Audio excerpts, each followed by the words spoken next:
All right, welcome back, everyone. I am joined with Mr. Aaron Rashkin. I'm just going to go over his bio here because it's pretty stellar before I welcome him out. So Aaron is a dad, a dude, and a damn good home-based business entrepreneur. He has a background in exercise, nutrition, fitness, and is the author of the soon-to-be-released book, $1 Million Muscle Tips, which is the entrepreneur's guide to seven-figure results in fitness and business.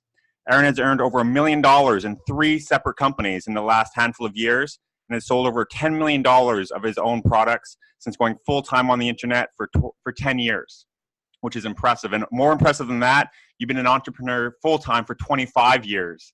So, man, you're just a beast in fitness and business, and I'm stoked to have this call and have you taking the time to share a lot of your wisdom with everyone tuning in here. So, my man, I know you've got a packed schedule. You're moving. You've got a ton going on. You're all over the place, but I'm stoked to have this catch-up call with you here, man. Yeah, likewise. Good to be on with you, Quentin. Great to reconnect too, actually. Yeah. And, it's funny, before we started this call, we were on another call, just kind of reacquainting, and we reminisced how we met. And I remember meeting you in that luncheon for that event that we were at, And, a few people always stand out for me at events, and you were one of those guys. And I've watched you for the last, I don't know how many years. I've been kind of tracking you on social media, but I've been paying attention to where you're at. I didn't know you were in Korea. I just thought you were over in Southeast Asia or Indonesia, right. Bali or Java, or Jakarta or somewhere. I didn't know where you were exactly, but I knew you were not here where I live in Colorado. Yeah, well, there's been a lot happening since then, and I'm actually heading to Bali next month. I try and hit there for the winters and get some waves and everything. So, right on. And speaking of that, you said that you're just moving to Santa Barbara. Yeah, well, so I lived in San Diego for 10 years. And I moved there in 1995. Mm-hmm. I lived there till the end of 2004 when I moved here to Colorado. And for the last few years, I've been kind of itching to get back to California. Yeah. I love the winters. I love the mountains. I love, all my snow sports, but I miss the ocean, man. Yeah. I grew up on the water in New York where I was, when I was a little kid, and grew up on a boat and had a house on a canal, and we had lots of water sports and beach lifestyle. And that's one of the reasons I moved to California when I was, 25 years old. And so to be landlocked in Colorado, I did it almost 15 years. I lasted here in Colorado, but it's time to go back. Right. So I'm selling it's so funny. I feel like my house is reverberating. Like I have this echo in my house because I just literally sold one of my 3-piece sectional sofas just like an hour ago. Right. And these people came and, paid cash for it, and I helped them move it into their truck. And I went up, but my house is empty. Like my conference room, which is right over here, it's just got my conference table, but all the chairs are gone. Right. And my massage chair and my exercise bike and my total gym, like my whole house is selling right now. So. Well, yeah, man, it seems like there's been a lot of transitions in your life, and we can kind of get into some of those. But one thing I want to point on is what you mentioned in the beginning of the call. When we first met at a conference in Houston, the thing that really stood out to me about you is just how warm and welcoming and personable you are. And I think one of the things in business is just to really be interested in people, having people attracted to you, but people get attracted to you because you're interested in them, because people love to kind of, share about themselves. And I remember one of the first things you said when we first met, you're just kind of like, hey man, welcome, come join us for lunch and all this stuff. And you're like, are you going to be coming to the next event? Like, you're just such a warm, welcoming person, where a lot of people at your level of achievements and success are kind of like really reserved, standoffish, like they only kind of, and I was like, I was like super young then. I was like in my, 20s, like early mid 20s. And I just remember, like, I'm just like, man, this guy's just like a really cool, nice dude, and likewise, I've been tracking everything that you've been doing and just seeing like you crushing it in so many different ways. And like I said in your bio here, like earning $1 million in 3 different companies, most people never even do that once. So I'm really looking forward. And I think that probably is one of the things you'll be sharing of one of your secrets to success, is just being a really personable, authentic person, and I just want to acknowledge you for that, to making me feel really welcomed when I was just like really, I basically knew Jay Kubisak, which was like, the he-man of the whole, like, internet marketing industry. And then meeting you there and seeing you speak and everything, I was just like, wow, like, you're just a really genuine dude. I appreciate that, man. Yeah, it's interesting. I always say that we're a product of our environment, right? Yeah. And I spent a lot of time with my dad when I was a kid. And my dad was an entrepreneur. He, had his own businesses. And I worked with my dad as much as I could because I love being around him. I just wanted to kind of like hang out with him and bask in his energy, Right. And one of the things I loved about my dad was how friendly and how personable he was, not just for business, but just, with family and life. Yeah. Yeah, it's just in life. He's just a really jolly dude. Yeah.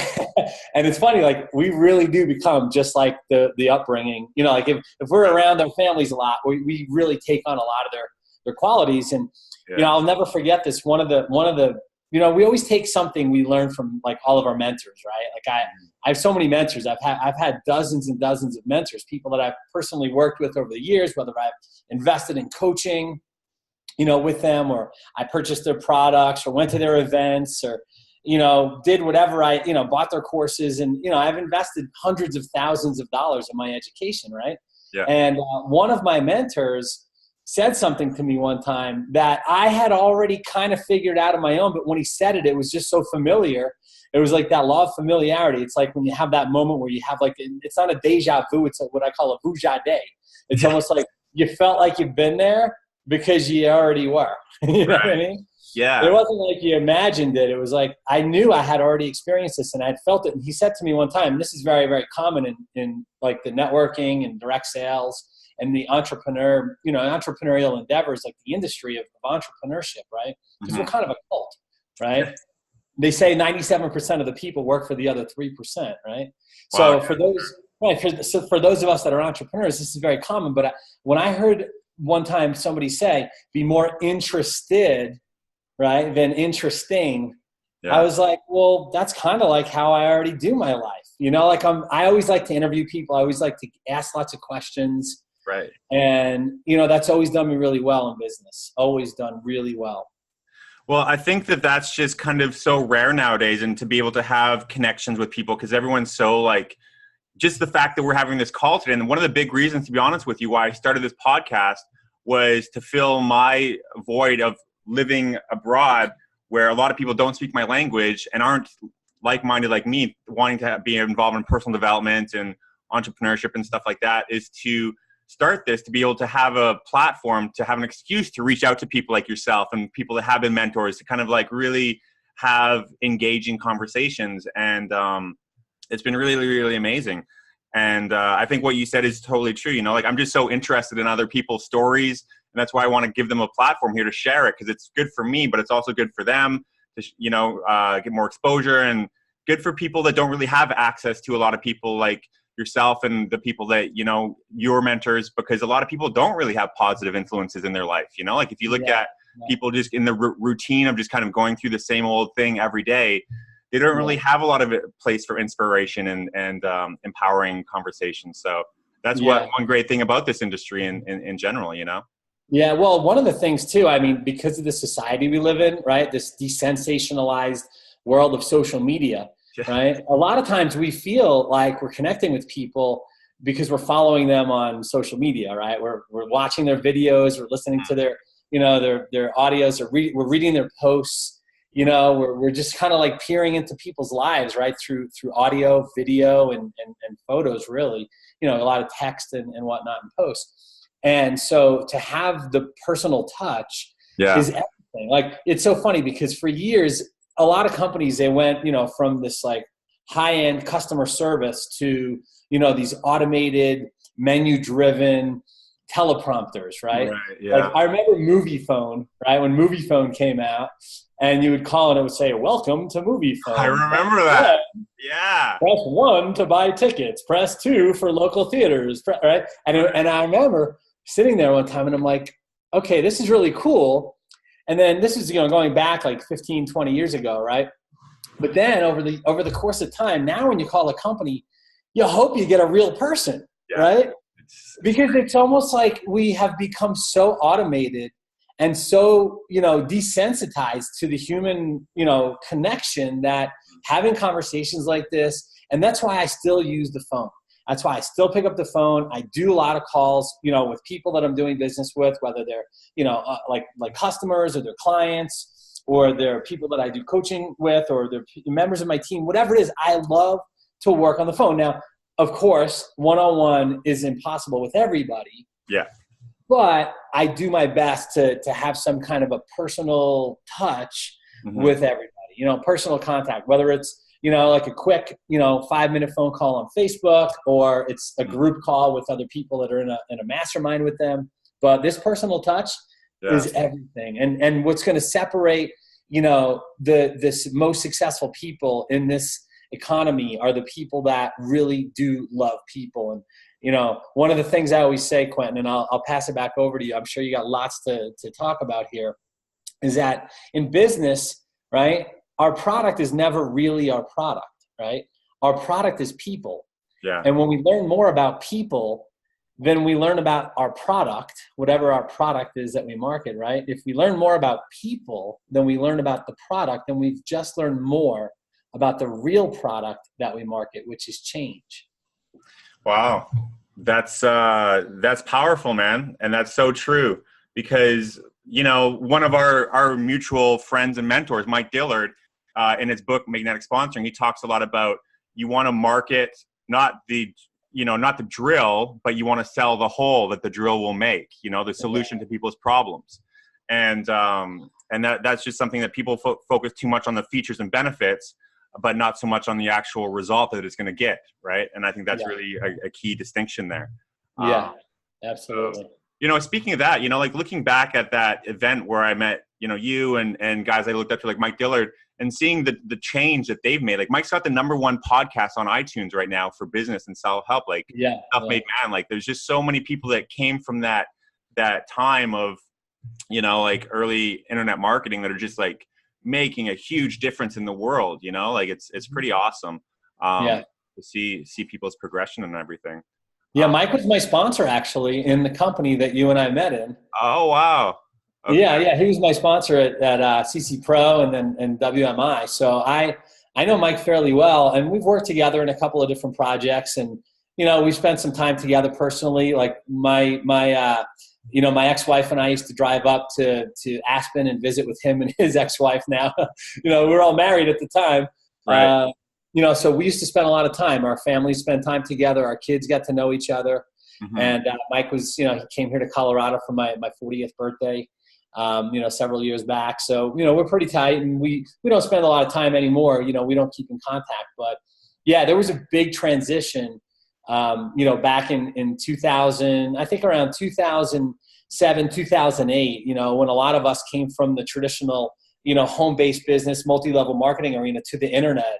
Right. And it opened up a world of opportunities. And, Mike and I, we that's how we met originally, was through our old traditional MLM company. And then we got into internet marketing together and went on to make a lot of money together. So very cool. Yeah, man, that whole like carbon copy with Jay and everything was just like a game changer, like I've hung out with Jay a number of times, and it was funny because when I was in Liberty League and doing really well there, everyone called me like the little Jay, because I was from Canada. I was like the youngest guy. Right. I was like the youngest guy in the company, kind of like, getting the results and stuff. And then when I kind of came over and met all you guys, I was like, oh, it's so cool to kind of be with the big guys in the industry here. And yeah, that was really cool, man. That was a really cool, huge change. Talking about change, like creating funnels and everything, it just really changed how a lot of e-commerce is even done today. Like starting back then, like I hung out a lot with and spent a lot of time on calls with Don Glanville too, that was doing the reverse funnle back then too. Like all these guys are just like, really pioneers of the internet marketing industry. So, great guys. A lot of them became great friends. And that's what I love about, being an entrepreneur is, I heard something one time. It said it's better to have, a friendship is better when what is it? What's the term? It's a business. It's something in regard to a business from friendship is better than a friendship from business, or a friendship from business is better than a business from friendship. I know what you're saying. Yeah. Like, and it makes total sense, right? A friendship from business, okay, here's what it was. a friendship based on business is better than a business based on friendship. Yeah, got it. And I've gotten into business with a lot of my friends, you know, like high school, college, friends I made along the way that were not really cut out to be entrepreneurs. And they showed me that over the course of time. So most of my really great friends that are entrepreneurs, they came from business, you know, opportunities and business dealing. So that makes total sense, right? Yeah. A friendship based on business is better than a business based on friendship, right? In other words, just because you have a best friend doesn't mean you want to get into business with them. Yeah, yeah. And I think too, because it attracts that like-mindedness with people that are kind of on the same path as you. And yes. you know, there's so many layers to why people connect on that level that are in the same industry of trying to achieve the same goals. You know, that's what it kind of comes down to. Speaking of that, like, what do you think is separating you? Because being a self-employed for 25 years, that's like a feat that not a lot of people can say they've accomplished. You know, like, what do you think has really been the secret sauce, as they say, for you to really stand the test of time? Well, I was just really committed to my freedom. You know, I wanted to be free when I just remember being a little boy, just, you know, not wanting to do what I was told to do, you know, and I was always looking for a way to do things of my own and not have to fit in with everybody else's way. I marched to the beat of my own drum, and I was very, very confident when I was a young kid. I just developed a lot of confidence, you know.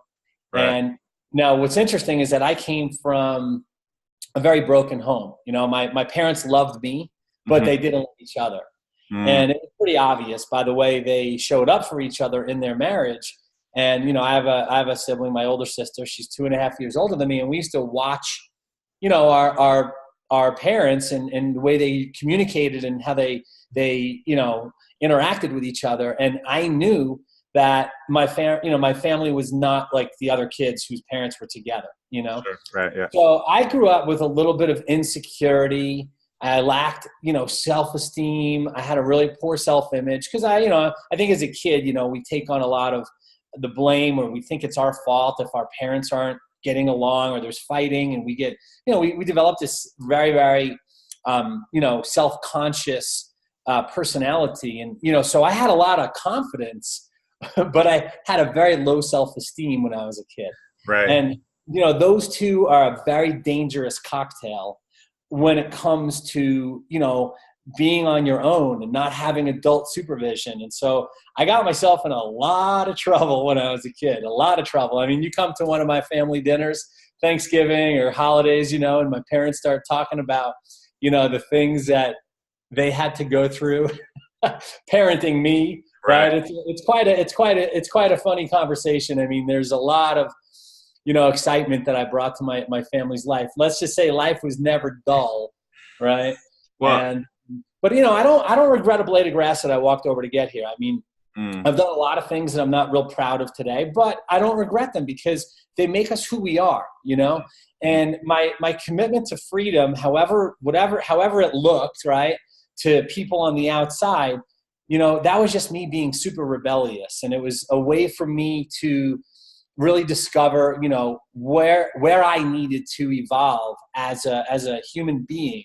Right, starting out as a young boy and becoming a teenager, and then a young adult, and then becoming a parent and a partner, you know, a life partner and a husband and a homeowner and a business owner. Right, all these different levels and stages of, you know, evolution of our lives. Right, we take what we learn, right, and we apply them to the next level of our lives. So as long as we're learning. Right, we're improving and we're getting better. And a big part of my evolution, really some of the biggest breakthroughs I had, was learning how to love myself again. Wow. You know, really like liking myself, you know, because I beat myself up for so many years emotionally. You know, physically, I was extremely abusive to myself, drinking and smoking and doing drugs and, you know, doing LSD and you know, I did a lot of like things in college, you know, a lot of drugs in college, experimental. And here I am, my background's in fitness, right? Yeah. So I was living this like dual, you know, I had like this duality. I was like healthy by day and toxic by night, right? My personality was just the same. Like I was either in the greatest mood ever and the most fun to be around, or I was an absolute asshole, you know, and I had a hard time, really finding the balance where I didn't have to be on the emotional roller coaster all the time. And I think a lot of people deal with that, especially as entrepreneurs, because, when you start in a business and you think you're selling the product, right? Like I talked about earlier, what you realize after a while is that people aren't buying the product, they're buying you.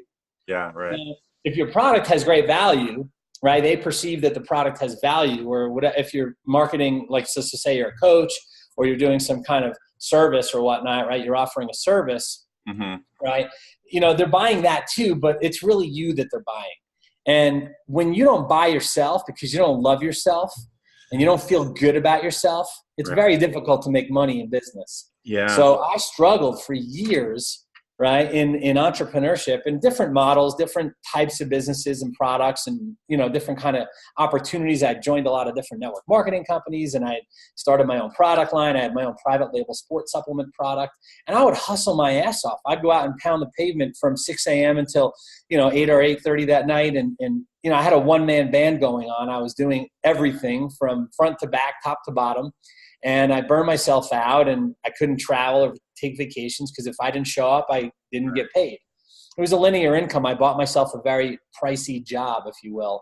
Right. And then I found network marketing and learned about leverage and automation and the technology and, really, helping other people get what they want, right? So you can always get what you want. So I fell in love with the industry when I was in my early 20s. And it's always been kind of like playing in the background while I did my other entrepreneurial endeavors. Right. So there was always something, that I was hustling on the side, right? I always had a side deal or a side gig, while I was doing something else. So I believe in multiple streams of income, right?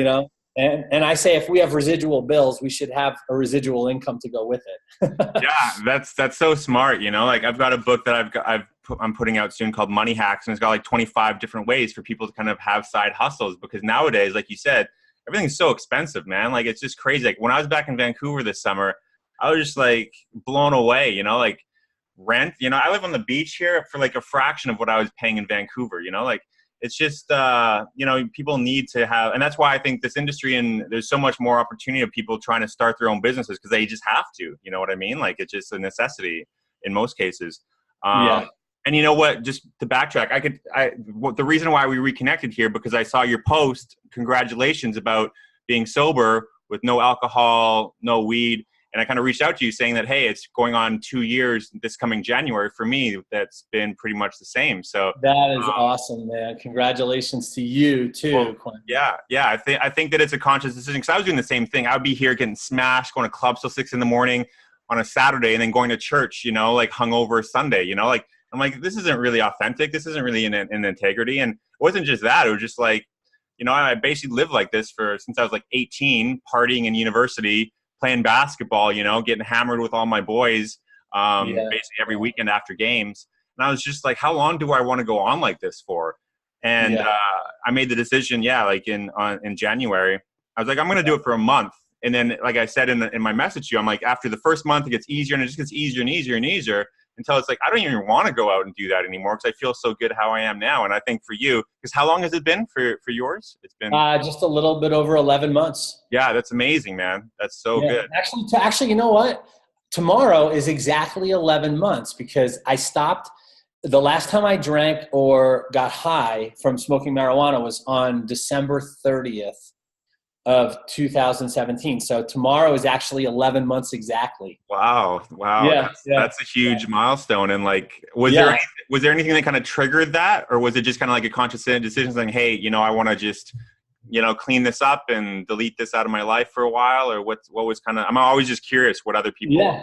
Yeah. No, it's a great question. I had been smoking marijuana since I was in 4th grade. And really?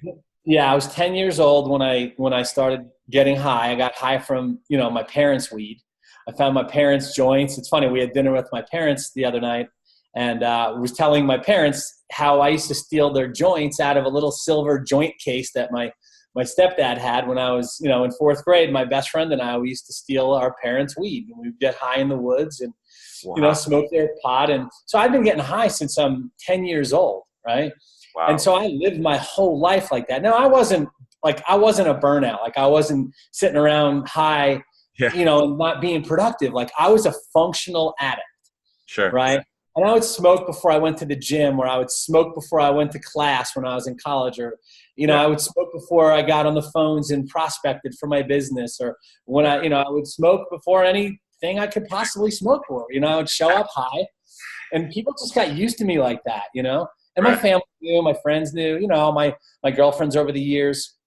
And what happened was, you know, I knew that I was not reaching my full potential, right? And even though I did very well, right, I've done extremely well in business, I know that if I was sober and present and clear, right, and consciously focused on the things that I knew I could be really great at, like I was good at a lot of things, right? But I was only great at a couple things. Now, you know, they say that you should only find one or two things that you're really great at in business. I happen to be very passionate about a lot of different skill sets inside of a business model. Let's just say, you know, speaking, right? I've spoken on stage hundreds of times to thousands of people. And, you know, some of my biggest speaking engagements were over 10,000 people, right? Wow. And I've spoken on, you know, at every company event that I've been a part of for the past 10 years, right? Hundreds of events, local events, things I've hosted right here in my home, you know, masterminds with, you know, anywhere from 2 people to 50 people in my home, large events. And so I've spoken all around the world in different stages and different capacities and different mediums, right? Modalities.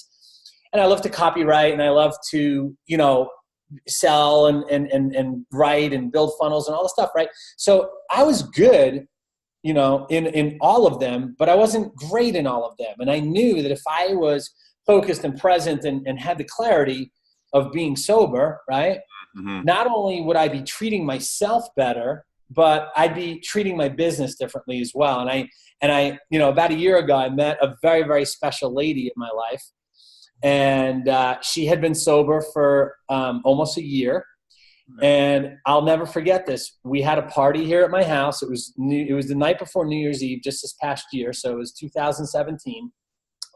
And all my friends were over, like all my local friends. And, you know, I had about 20 or 25 people here. And my house was filled with music and beer and hard liquor and marijuana. And it was all over the place. And I came into my office where I'm sitting right now, right? Literally, this happened about 3 feet away from where I'm sitting. And I walked in and I saw my life partner and this woman that I just like met and just like immediately knew we were supposed to be together. And I looked at her and she was completely sober. And I was completely wasted out of my mind. Yeah, right. And I walked into my office and I saw how beautiful she is. And I knew that this was a woman that I'm going to spend the rest of my life with and I want to marry. And I just, to myself, I didn't even say one thing to her. I said, I am done. That was it. It was the last time I smoked, last time I drank, last time I was ever intoxicated other than, you know, the high of being in love and loving my life again and loving my family in a different way and being closer with my son than ever. And, you know, having relationships with all my people. And yeah, it was just the most amazing year that I can remember as an adult because I did it sober. Yeah. Which had never done that ever in my life. I never spent the whole year sober. Yeah. And so 2018 is a monumental year. And because of it, you know, so many things have opened up as a result of my decision. And it's amazing what can happen. And it's funny because of my sobriety, and I kind of tracked it, you know, like every month or two, I would make a post on social media that I'm, you know, this many months sober. And I have literally supported several dozen people who have come to me privately with their addictions, whether it was food, whether it was alcohol, whether it was getting high, whether it was sex, whether it was gambling, prostitution. I've had so many conversations with people who have been struggling with their addictions and not loving themselves and relying on their outside sources to really fill a hole in their heart. Yeah. And, you know, a big thing for me is about taking radical responsibility and self-sourcing and, you know, having this highest level of self-love possible. And because of it, you know, I've been able to really touch a lot of people and influence a lot of people. And that is the most gratifying thing in the world when people say, hey, I'm sober for a month, because of our conversation. Or I talked to a buddy of mine today that hasn't gotten high in a few weeks, and he was so proud of himself. And it literally brought tears to my eyes, because here was a guy that was just like me, got high every day of his life. Yeah. You know, and he was just underachieving. Right. And he knew it. And he's super like thrilled with himself because he's chosen to show up differently. And to me, that is the most incredible gratification in self-empowerment, is seeing other people enjoying themselves and their lives without having to use substances to do it. Man, I just want to say congratulations, and on so many levels. A, for what you're doing for yourself, but B, for the ripple effect that you're making through all these other people, because it's just, that's one of the main things. Like, I've read the 12-step book, and I was never like an addict, but I was just like, I don't think that this lifestyle of partying and just going on to all these wild clubs, because here in Asia, it's insane, man. Like, partying in Tokyo and Seoul is so different than back home where the bars close at 1 or 2. Like, here, there's lineups to clubs at 5 a.m. where you pay like $30-$40 to get in, and there's a lineup at 4 or 5 in the morning because it goes till 8. Like, I was like a vampire, man, for like years here. And I was just like, hey, this was cool, like the first little while, but now it's getting to be just like concerning. So that was kind of my thing. And you know, so I was like, that's great, man. That is great that you were able to see, it's all about really, you know, choosing, like, you can choose your way out of any situation, right? And when you feel like you're out of control because you're just doing what you're accustomed to doing, it's familiar, it becomes habitual. And now you're like, well, is this what the rest of my life is going to be like? When am I going to stop? Right? But it's powerful, man. Good for you to be able to walk away. And I'm sure as a result of it, like, your whole world has completely shifted. Well, I wouldn't be having this conversation with you if it wasn't the same. Like, I started this podcast, you know, during this time of just like having time now and having weekends where I'm not in bed hungover, you know, like this wouldn't be happening if I didn't make that choice. So I think that it's really really cool. And I think guys like, you know, the two of us that have the confidence, I can still go out to a party or a club or a bar and still hang out till like 3 a.m, totally sober, just having like, maybe like I'll have like a glass of wine every now and then, but like it'll stop at like 1 or 2 beers, you know. I'm not like pounding drinks anymore. But yeah, like I still go out and social. Like, my social life hasn't really changed that much, but I'm just like way healthier. I'm going to the gym in the morning, you know, like you just feel a lot better. You feel a lot better because all these things are depressants, you know, like alcohol, weed, like all this stuff. It's an escape. Yeah, exactly.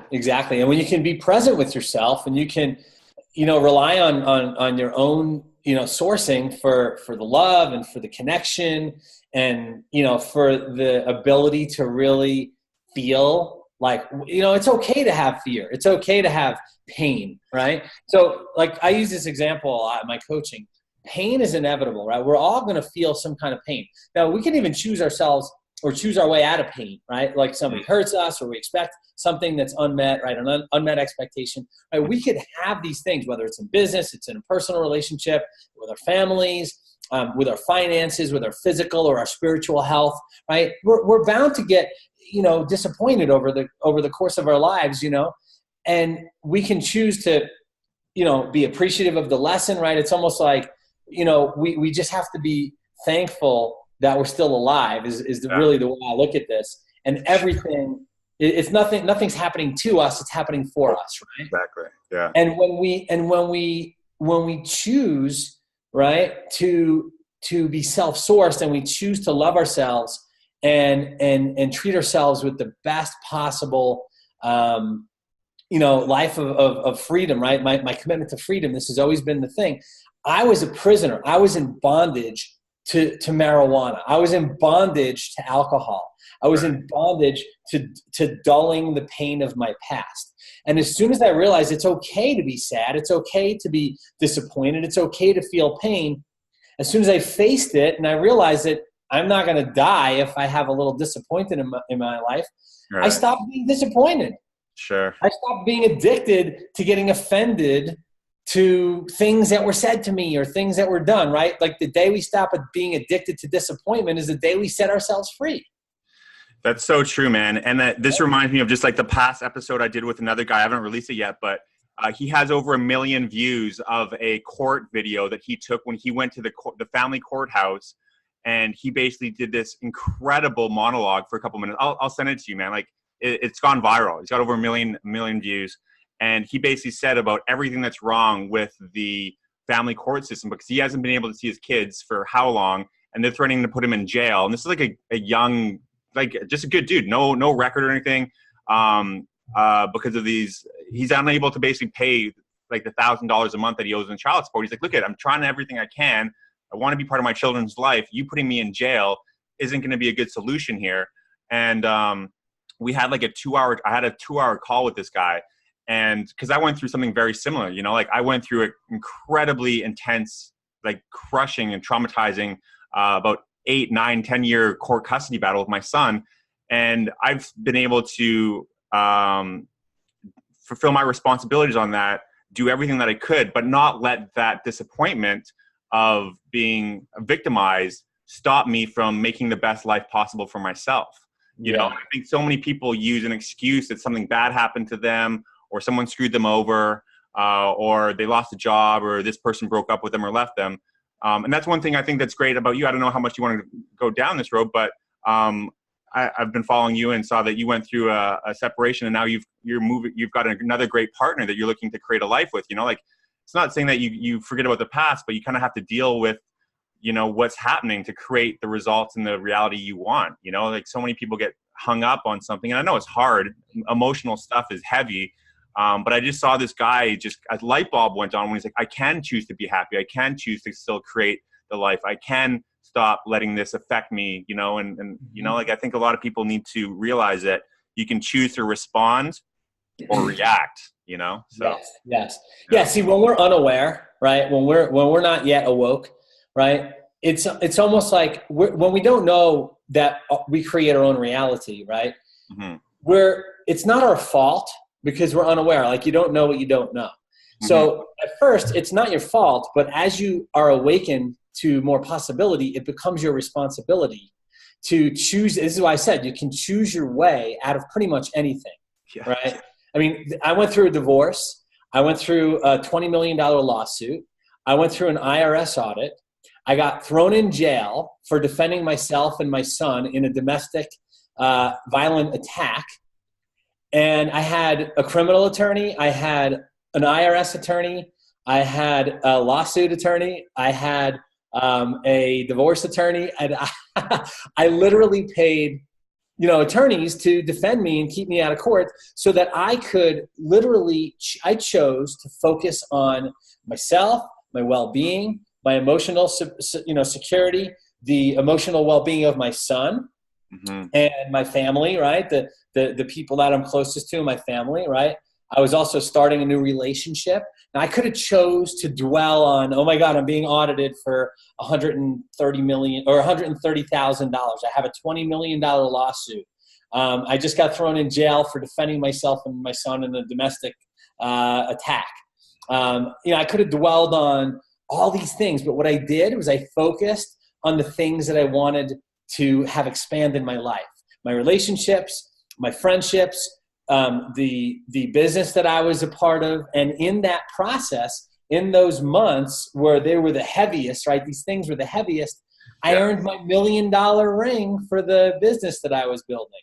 Wow. And I finished the stage and got a $1 million earner's ring, and, you know, got lots of airtime, and, you know, had a chance to do a lot of interviews. And, you know, it wasn't the money, it was the people that I was able to help and support and assist and really facilitate in you know, showing up the best for themselves. And, you know, despite all the things that I was going through over here, I was focused over here, because I always say, if you want to ride off into the sunset, you cannot be sitting on the horse and turning around facing its ass. You know, so I was just facing forward. I was focused on the things that I want, and I stayed in a super high vibrational vortex. I don't know if you're an Abe fan, but do you listen to Abraham at all? Yeah, Abraham? yeah. Law of attraction. Yeah, absolutely. Yeah. Abraham Hicks. I mean, Esther and Jerry Hicks, and I'm a big Abe fan, and I listen in every day to a good like 45 minutes to an hour of recordings, and I just focused on staying in the vortex and just kept my vibration high and just stayed focused on the things that I want and paid little attention to the things I didn't want, and those things dissolved. I literally opted out and unsubscribed from any conversation about it. I completely ignored it, and guess what? It all died. So it's all behind me, and I just have, what I'm focused on now is the future. And, I'm staying present, right? I'm totally focused on the present, but I have my sights set on where I'm headed and who I'm bringing with me and the things that I plan on doing. And those are the things that pull me right into them. It's funny, there's like, I have these conversations with a lot of clients, and, there's a big difference between, having a vision and then envisioning, right? It's two different things. Like, you have a vision to see what's possible, right? You have a vision of your life.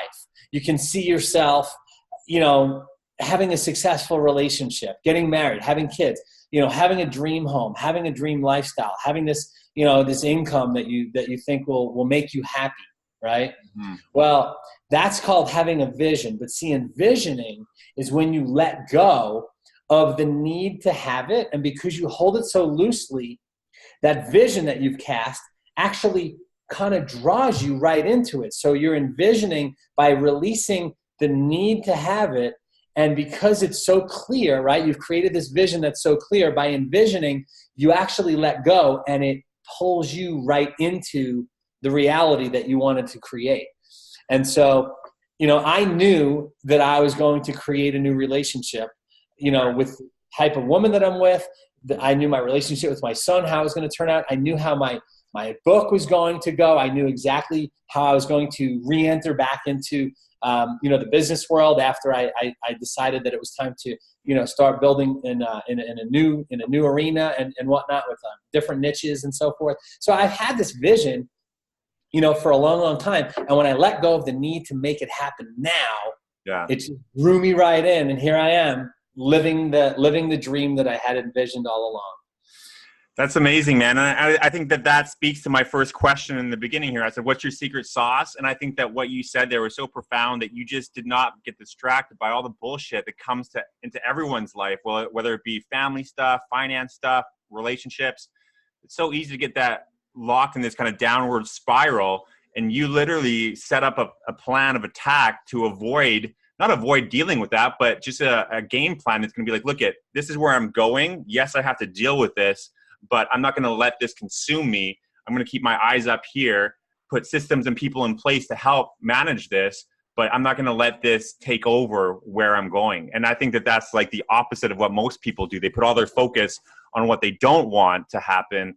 Like we talk about law of attraction, instead of where they do want to go and end up, like you talk about you're casting your vision. Like that's something that a lot of people, they don't make any plans. So their default is defaulted by wherever the wind blows them. And, they're victims of circumstance. Yeah. They become victim of circumstance. So you can either be a victor or you can be a victim, right? Yeah. And then, it all comes down to, you could either be a winner or you could be a loser. Now, here's the thing. We're not losers in life. We're just losers to opportunities, right? Like I know some amazing, amazing people that are extremely successful, but they were a loser to a specific opportunity because they had too many things that were consuming their time and attention, and they couldn't stay focused on the thing that needed to be paid most attention to. Right. And so they majored in the minor things.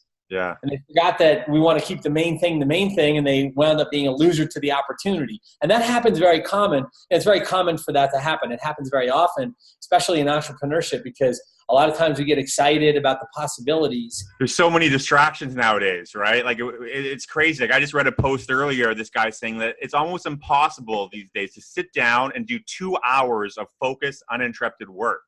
Like it's so hard. It's so hard. But it's necessary. It's necessary. Yeah, a lot of moving parts, right? There's always something to look at. Like that's one of the reasons that I think that, having these kinds of conversations with people are so, these quality conversations are critical because you're getting people away from the distractions and all the moving parts and all the temptation, right? And I was listening to a very well-known speaker that I love. His name is Matt Kahn. And he has this whole, a whole program on choice and how choice, right? Now I said you can choose your way out of anything, right? But all the choices and all the options out there, they kill our chances for success because there's so many different opportunities and there's so many people. It's almost like, you could focus on the rest, or you could just go with the best. Like once you pick a direction, right? Staying focused and staying in alignment with it. And if you stand behind it, right, you're going to outpace the pack because hardly anybody has the focus and attention anymore to really stay the course long enough to develop the skills that it takes to create the outcomes that they want. And well, I just to follow up with that, I was listening to Mike Diller's new episode with Seth Godin that he released yesterday. And it was a really good one about marketing. And Seth said something really interesting. He said everyone's so focused on creating a brand these days, or a personal brand. He's like, you don't need a brand. He's like, most of these people will never stay with something long enough to ever even become anything close to a brand. What you need now is sales. He's like, you don't need to be focusing on a brand, because the only people that need a brand are someone like, Toyota, or like these huge companies that, have been and will be around for decades or centuries to come. For the average person, they don't need to focus anything on making a brand. You need to get income coming in, just marketing, sales, period.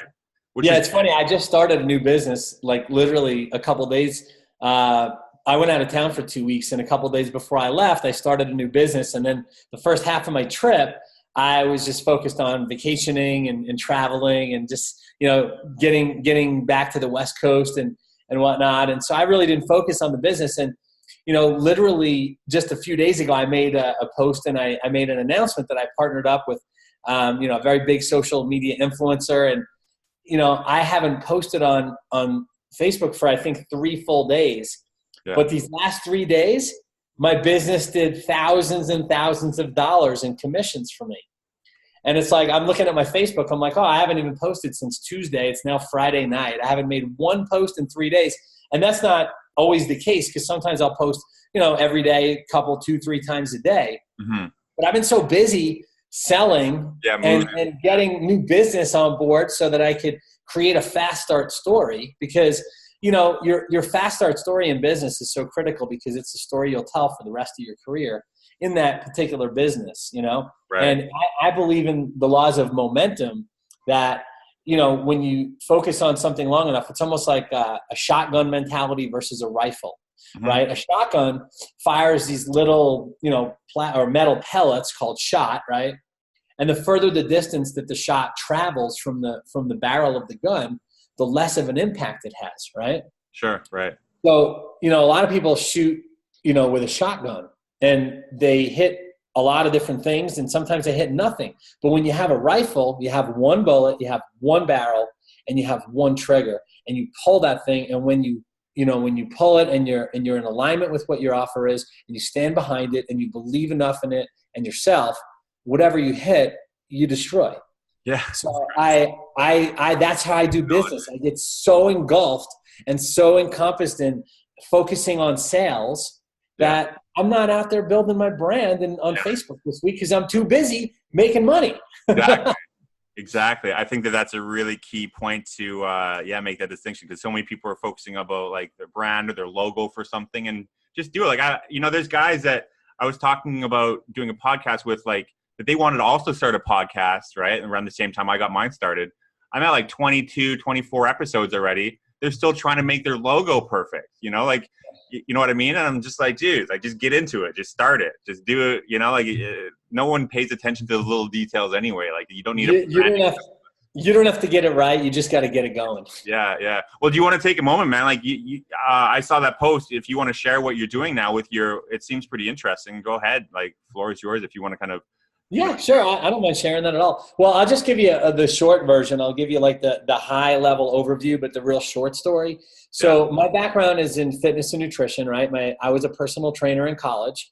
Yeah. And, albeit I was getting high before work and whatnot, I learned how to, really build muscle and burn a lot of fat, right? So I learned the science behind it. And, it's also an art, it's weight training and building your body is an art because it's, I go by the instinctive principle that you train the way you feel your body needs to be trained, right? I'm not very rigid. I'm not very strict. I'm super disciplined because, I like to train every day.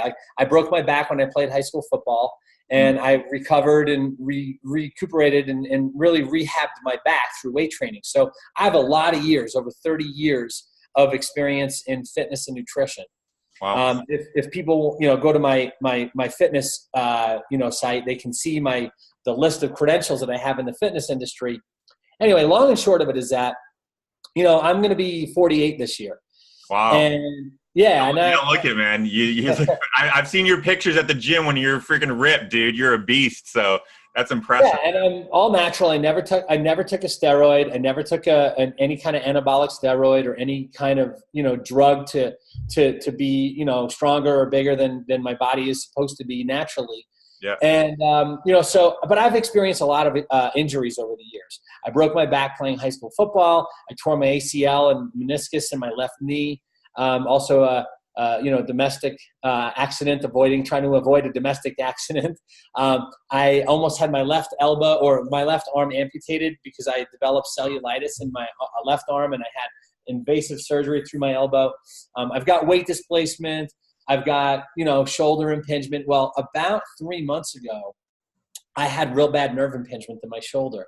And it was to the point where I couldn't lift my arm overhead. Like when I slept, I couldn't put my arm up. I couldn't really work out. And I was really disappointed. I was uncomfortable. I was in a lot of pain. I had pins and needles and numbness. Anyway, I didn't know what to do. My chiropractor suggested I get on some CBD cream, right? Cannabinoids, which is the byproduct of the hemp plant, right?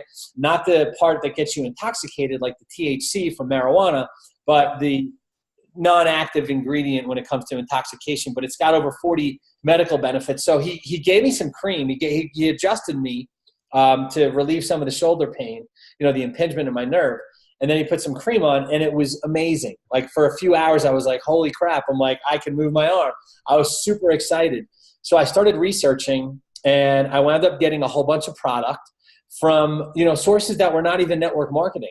Mm-hmm. And then I had some friends that were in network marketing that I told about my shoulder, pain. They sent me some product. I used it for several months, 2.5, almost 3 months. I was applying the cream. I was taking the orals, the spray, the droppers, and I was trying out different products. And I was researching companies, where the hemp was grown, how the CBD oil was stripped out of the plant, how it, if there's CBD without THC, that means that it was stripped out and it denatured the actual CBD. So it's better to have CBD with a tiny bit of THC, not enough to get you high, but enough to keep the CBD, correct in its structural formulas. Anyway, long and short of it, because of my fitness coaching practice and my book, my good friend Chris, who's one of the biggest influencers on the internet, especially on YouTube, he started in this network marketing company, and I reached out to him to find out what he was up to, and we got sidetracked talking about creating a fitness app for my coaching program. Nothing to do with network marketing or CBD, nothing. We got started in talking about fitness coaching, an app for fitness coaching where we gamify it and we help people that want to get in the best shape of their lives, and through a step-by-step process, right? My entire book, all my fitness coaching strategies that I use with my clients. And sure enough, I knew he was in this new hemp and CBD product. Yeah. And I said, you know what? I'm like, send me a link on that. Sure enough, I got into business with him, and it's blowing up. My business just hit like the first level of, this income, or rank in the company in just the last few days. And it seems like everybody wants to try CBD. So I put it out there, and people are contacting me left and right. So it's been great. A lot of fun, a lot of money in it. CBD's very new in the health and wellness industry, although hemp's been around for hundreds of years. Right. Right. The very first American flag was made out of hemp. Right. And there's 25,000 products that are made out of hemp that you can buy on Amazon right now. So it's very, very common that hemp is a very, very well-known product, but the CBD industry is just starting to, get noticed, and it's all over the news, all over the social medias, and all over the magazines and journals about the health benefits of CBD. Well, nerve impingement definitely was affected by it, and it calms the nerves. It addresses anxiety. It addresses inflammation. It addresses sleeplessness, restlessness, chronic pain. So people are all over it, and it's been a lot of fun. It's a great little product in a big business and big industry, and I think it really helps people. That's why I got into it. Well, we're both from like weed capitals of the world. Like you're living in Colorado. I'm from Vancouver. I was shocked, man. I was back in Vancouver this summer. Yeah. And now there's more of these dispensaries downtown than coffee shops. And Vancouver was famous for coffee shops. Colorado. There's now one, it seems like on every corner downtown Vancouver.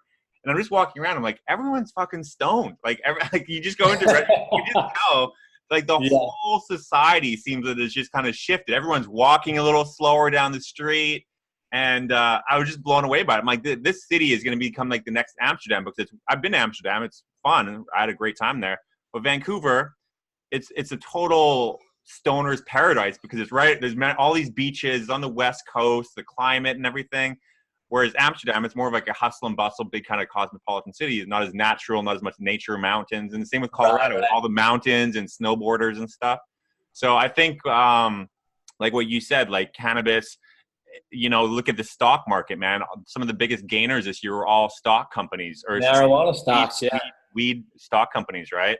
Yeah, I'll tell you something real quick. My cousin, who he's the one whose house that I was at over this past week. He has a 5,000 square foot log cabin mansion. It's beautiful. On my Facebook, my girlfriend Chandra and I, we did a little like a MTV Cribs kind of tour through the house. If you want to go see a beautiful log cabin mansion, it's so nice.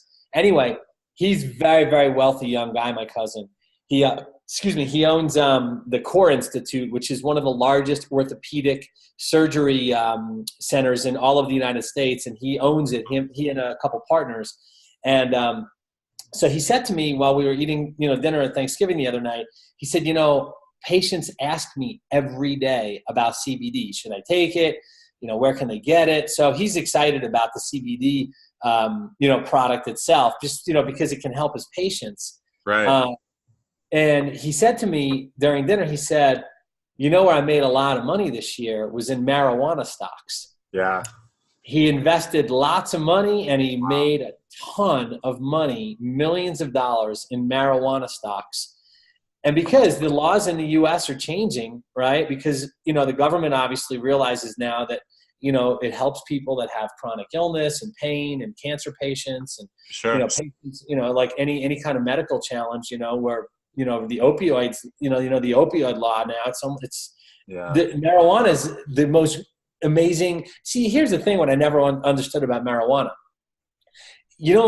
People never died from overdosing on marijuana. Right. Alcohol is legal, right? And marijuana never was until just the last few years, several years. I think it's 4 or 5 years now that marijuana is legal. Colorado being one of the first states, right? Colorado and Washington. And I remember watching the bills pass, right, as it kind of all came to fruition several years ago. I think it was like 2013 maybe or 12, when marijuana became legal in Colorado, like recreational marijuana. Yeah. And I don't think more people smoke pot now than ever. I just think that now it's legal, so you can go into a store and buy it. Yeah. And the people that want to smoke it are going to smoke it and buy it out of a store instead of going to, a pot dealer or some like marijuana dealer, like your local guy. Right. And so there's less crime.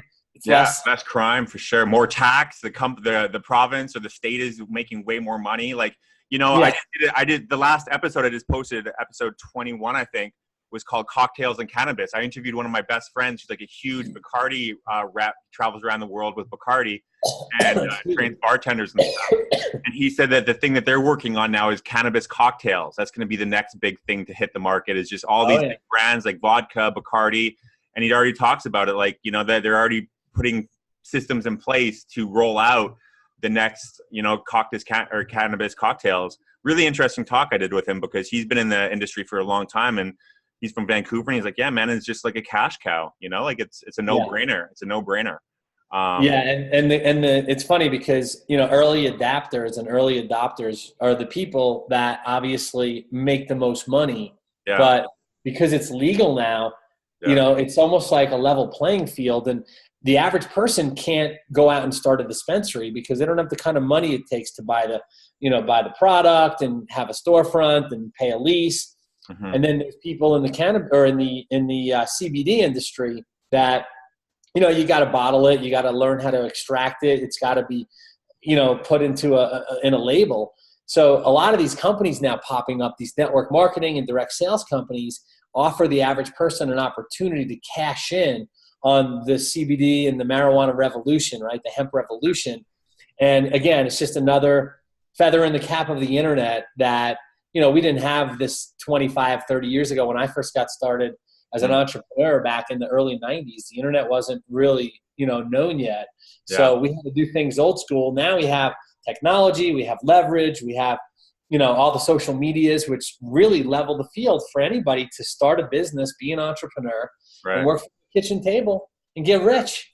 Yeah, it's really crazy, man. And like what you said about the nerve damage, my dad, my first thought was like, oh man, maybe he woke up a couple weeks ago and his foot was just like, it's called drop foot. Have you ever heard of that? I've heard of that, yeah. Oh, really? Terrible. Like my dad's foot, he can, he's having trouble walking, and it's a nerve. What it is, it's a nerve damage that basically there's no real cure for besides just waiting. I had to get him like a full-on brace to kind of keep his foot at 90 degrees. It's a really common thing. My cousin actually had to get surgery on his. So I think that these alternative medicines, and like I live in Asia where people drink like freaking maniacs, but weed is like super, super illegal. And I'm like, this is just ridiculous. Like it does make sense that people go out and get wasted drunk, passing out on the street. If you want to see something hilarious, go to Blackout Korea. Just put in Blackout Korea. Just all these businessmen in suits pass out on the floor, like on the street. It's crazy, but they think that like people will go to jail for, having a joint here. It's crazy. Yeah. The laws there are very different. And it's funny because, like I have a couple of friends who are police officers. So they tell me all the time, the biggest infraction that people under the influence of marijuana make is they drive too slow. And that's how they know. That's how they know this person they pull over is high, after smoking marijuana, is because they're driving like 50 miles an hour in a 75 mile per hour lane, or on a highway with the speed limit 75. I think it's hysterical. Yeah. And I don't know anybody that's ever overdosed from smoking weed, yet there's, laws against it all over the U.S. still. And, I think more and more states are becoming, I think I counted 28 states are legal medically, right? Medical marijuana is legal in 28 states. And I think it was 10 or 12 states that have recreational marijuana legal now as well, where you can have up to an ounce and grow up to like 6 plants or something like that. Right. But it's funny because now that it's legal, I don't even do it. You know what I mean? I don't smoke it. It's funny, because I'm moving, I have like friends coming over to buy like all my furniture, like I have my patio furniture and some of my office equipment and things like that, right? So a buddy of mine was over a few weeks ago, and I forgot. Even though I stopped smoking marijuana and stopped drinking, I still had hundreds of dollars worth of alcohol on top of my refrigerator. Right. 3 bottles full of Jack Daniels and Crown and all the whiskeys and all the vodkas and all the drinks that I had up there. And then I had a whole cabinet in my kitchen that was filled with, different strains of the best marijuana that you could buy from the government, right out of my local dispensary. And I haven't touched it. I didn't touch it for 11, now it's 11 months I haven't, but I gave it all away. Yeah. I literally gave it all away to my buddies One of them took a bunch of liquor last week or a couple weeks ago, and then one of them took all my weed, all my bowls and bongs and all the pipes that I had and all the paraphernalia. I said, hey, you want to take it? I'm not using it. So there it went. And you know what? Best decision I ever made was to get sober. And, I just know that, had I been sober a long time ago, I probably would have had different, outcomes in several of my businesses. But I don't regret it. I don't regret any of the things that I did, like I said, because, the mistakes that I made, all the relationships that got strained because of my using, it took a lot of work on my part to repair a lot of relationships that I damaged. And, I'm aware enough now to realize that that's not the life I want. And that's not the life I deserve. And nor is it the life that the people that I'm in relationships deserve from me. So I chose to show up differently for myself and for the people in my life. And it was the best thing I ever did. Truly. Well, brother, I think that's a great way to wrap this call up, because I want to be mindful of your time here. We went quite a bit over of what we kind of set out for, but this has just been such an interesting and just really, really enjoyable call. And I think that, I can't wait to see what you do moving forward here. You've already done so much with everything that you've gone through in your past, and I think the future is looking even brighter now than ever for you. So that's just awesome. I really appreciate you sharing your journey and your life lessons, man, because that's at the end of the day, that's what we have for people's legacy, is to leave these lessons and experiences to help people, coming up on the journey. So before we wrap up, how can people reach out and connect and kind of tune into what you're up to? Because you've got a ton going on. So I'm sure that they want to follow up, and I'll have links for everything below for people to contact, but feel free to, share what you like. Yeah, absolutely. If people are interested in connecting with me for business, just go to workwithrashkin.com. If anybody's interested in doing any fitness coaching, they can go to getfitwithrashkin.com, right? So workwithrashkin.com, get fit with Aaron Rashkin. If you want to get on my book list for the pre-launch of my book and get my top 21 tips, tricks, and strategies for building both your body and your bank account, right? Commonalities that run between both fitness and business, go to milliondollarmuscletips.com. And check him out on Instagram, man. He backs up what he says. He's not just one of these guys that doesn't practice what he preaches. This guy's ripped. And like you said, you're 48, you said? I'll be 48 this summer, yeah. 48. Next summer 2019. I'll have your link to your Instagram below here. People can kind of take a look, and the guy's a beast in business and in the gym, like I said. And one thing to follow up, if people are interested in this, wanting to kind of walk the path that we've both taken, I have an episode where I interviewed a guy who was doing cocaine and heroin at age 13. And I think it was episode 9 or something of my podcast. And he really talks about, he was in jail, he was dealing, he was doing heroin when he was 13. Like, he's had a crazy life. But he really shares a lot of practices of meditation, like with what you said, health and wellness and fitness. Like, I think it'll really empower a lot of people, just like this call has here. So there's a lot of support groups out there for people that want to try and, just be healthier.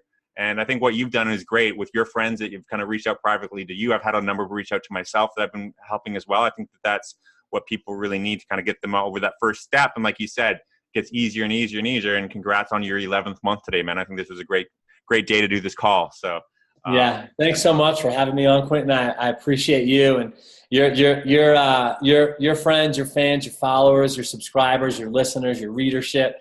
Everybody is super blessed to have you in their corner, because you bring, some awareness and the consciousness that I think is great, because you raise the level for everybody. And you got some great stuff for your, for your own business. And I can see that, whatever it is you're doing, I know is going to become a huge success. So people, stay tuned in and plugged into Quentin, and appreciate you having me out here, man. Well, that means a ton, man. I really appreciate that. And it's great to have these relationships from 9 years ago in Houston still, develop into great conversations like today. So thanks again for making the time, and safe travels with your new move. And I appreciate that, guys. Everyone, like I said, we'll have the links down here below to reach out to Aaron, and you can tell by this conversation, he's a man to follow. So, all right. Take care, my friends. Bye-bye. Have a good night.